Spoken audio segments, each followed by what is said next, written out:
Right now we're working with a couple of OEM auto manufacturers.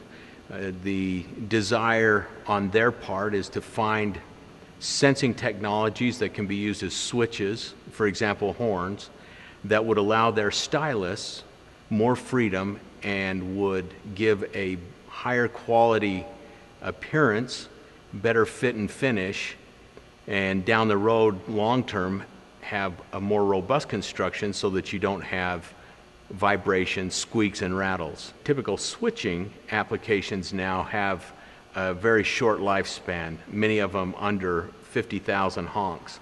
The bend sensor has been tested to over 1 million cycles. So now the recalls and quality issues that come up with current switching technology are no longer a problem. The horn sensor construction gives advantages in lowered weight and simplified assembly.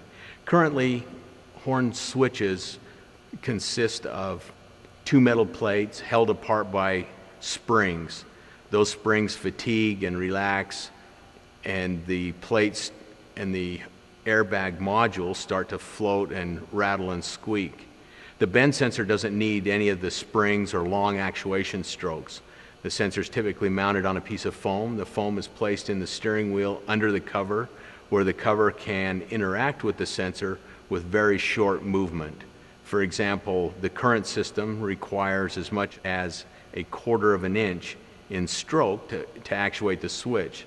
The bend sensor can do that in about 20 to 40 thousandths of an inch, or approximately 1/10 the current system's stroke length.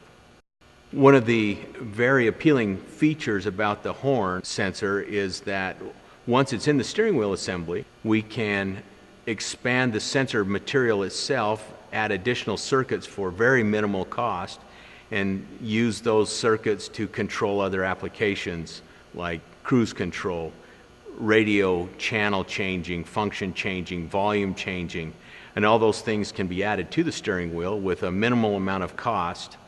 The microprocessors necessary to read the bend sensor are very inexpensive, and so adding a few extra channels to a microprocessor to carry all those duties is very simple and very economical.